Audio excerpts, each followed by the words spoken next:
नमस्कार दोस्तों, जय जोहार। मैं कौशल तिवारी और बिहिनिया संख्या में आपका स्वागत है। छत्तीसगढ़ में बैठी डबल इंजन की सरकार के मुखिया विष्णु देव साय एक तरफ सुशासन का दावा करते नहीं थकते, अपने को आदिवासी मुख्यमंत्री बताते नहीं थकते, लेकिन उन्हीं के राज में यदि आदिवासी क्षेत्रों में आदिवासियों के साथ अत्याचार की खबरें रोज रोज आने लगे तो फिर इसका क्या मतलब है। आप जानते हैं कि कोई भी व्यक्ति अपने मासूम को, अपने जिगर के टुकड़े को छात्रावास या फिर आवासीय विद्यालयों में इसलिए पढ़ने भेजता है ताकि मासूम बच्चों का भविष्य बेहतर हो सके, उन्हें अच्छी शिक्षा मिल सके और एक बढ़िया माहौल की वजह से वह एक अच्छा इंसान बने। लेकिन यदि ऐसा कुछ नहीं हो रहा है, बल्कि बच्चों को प्रताड़ना मिल रही है, युवती छात्राओं के साथ अनाचार हो रहा है, तब ये कौन सा सुशासन है, आप खुद तय करिए। बस्तर यानी छत्तीसगढ़ में दूर दराज का इलाका माना जाता है। इस दूर दराज के इलाकों चल रहे आवासीय आश्रम, छात्रावास, पोटा केबिन में आखिर हो क्या रहा है? भ्रष्टाचार, प्रशासनिक लापरवाही और बेटियों के साथ हो रहे अनाचार का यह गढ़ बन चुका है, कहा जाए तब भी गलत नहीं। चौंकिए नहीं, यह सब आज हम आपके सामने परत दर परत खोलेंगे कि इन छात्रावासों में आखिर हो क्या रहा है, इन पोटा केबिन में क्यों बेटियां अनाचार की शिकार हो और कैसे संदिग्ध मौत में भी बगैर पोस्टमार्टम के शव दफना दिए जाते हैं। सवाल कांकेर की इस एक घटना का नहीं है जहां छात्र की मौत के बाद बगैर पोस्टमार्टम के, बगैर उनके परिजनों को जानकारी दिए शव दफना दिए गए। बात तो आज बीजापुर, दंतेवाड़ा, बस्तर के उन पोटा केबिनों की भी होगी जहां गाहे बगाहे छात्राओं के गर्भवती और यौन उत्पीड़न की रूह कपा देने वाली खबरें आती है। आज सबसे पहले बात करते हैं इस हालिया घटना की, जिसने एक बार फिर पूरे छत्तीसगढ़ को झकझोर कर रख दिया है। मामला कांकेर के अंतागढ़ स्थित सारंडी छात्रावास की है। यहां 9वीं कक्षा का 14 साल का एक मासूम की संदिग्ध परिस्थिति में मौत हो जाती है। नियम कहता है कि ऐसी परिस्थिति में तत्काल परिजन को बुलाया जाना चाहिए, सूचना दी जानी चाहिए और डॉक्टरी जांच हो, पोस्टमार्टम हो। लेकिन हॉस्टल प्रबंधन ने लापरवाही छुपाने के लिए सीधे शव को ही दफनाने का इंतजाम करवा दिया।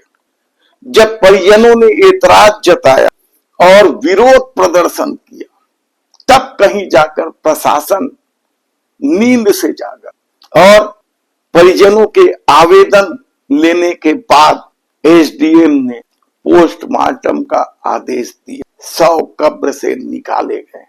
सोचिए, यदि उनके परिजन नहीं अड़े होते, विरोध प्रदर्शन नहीं हुआ होता, आपत्ति नहीं की होती, तो क्या इस मामले को ऐसे ही दबा दिया जाता?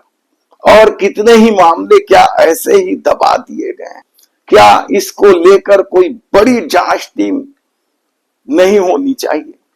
लेकिन कहानी सिर्फ मौतों और बद इंतजामी का नहीं, इससे भी अधिक खौफनाक सच तो बस्तर के सुदूर इलाकों में, खासकर बीजापुर, दंतेवाड़ा क्षेत्र में स्थित पोटा केबिनों की है या आवासीय विद्यालयों की है।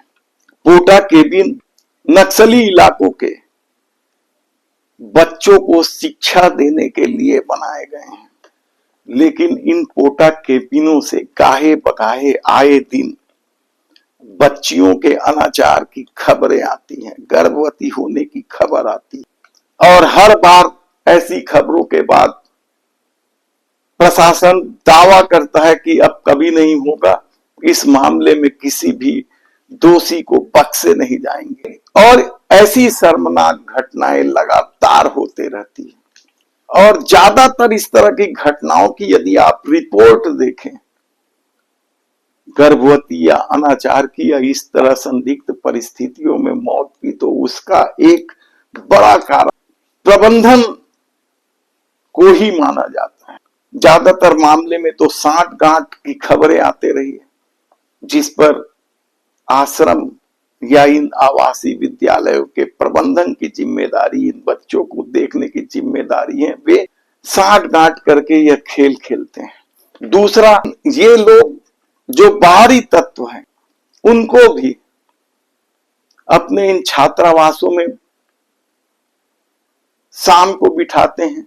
कई लोग दारू मुर्गा खाने की व्यवस्था के हिसाब से सब खेल खेलते, और जब मामला बिगड़ता है तो मामले को दबाने के लिए क्या कुछ खेल नहीं होता। और इस दबाव के खेल में सबसे आसान खेल उन्हें जो समझ में आता है वह है कि प्रताड़ित या पीड़ित बच्चों के परिजनों पर दबाव डाले और उसे चुपचाप उनके गांव की ओर रवाना कर दे। और इस तरह के खेल में कहा जाता है कि बड़े प्रशासनिक अफसर भी शामिल होते हैं। और सबसे हैरानी की बात तो ये है कि इन आश्रमों, कोटा केबिनों या आवासीय विद्यालयों में बुनियादी सुविधाओं की भी कमी, दूषित भोजन, दूषित पानी की शिकायतें तो आए दिन आते रहती है। यहां तक कि यदि कोई बच्चा बीमार पड़ जाता है तो उन्हें समय पर इलाज मिल सके, इसकी भी ठीक से व्यवस्था नहीं। और जांच के नाम पर खाना पूर्ति का खेल तो बहुत पुराना खेल है।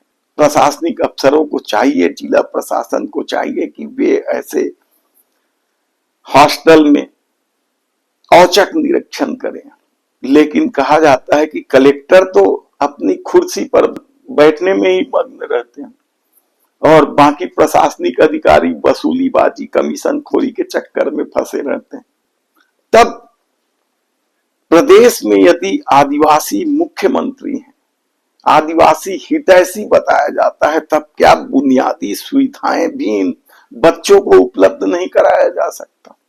तब चाहे वो कांकेर के सारंडी हॉस्टल में मासूम की मौत का मामला हो, जिसे कब्र में दफनाकर सच छुपाने की कोशिश हुई थी, या फिर कोटा केबिनों से अनाचार की आने वाली खबरें, आप इस बारे में क्या सोचते हैं? अपनी राय नीचे कमेंट बॉक्स पर जरूर दीजिए। और यदि आपने हमारे चैनल को सब्सक्राइब नहीं किया है तो प्लीज सब्सक्राइब कर लीजिए, बेल आइकन का बटन दबा दीजिए। धन्यवाद।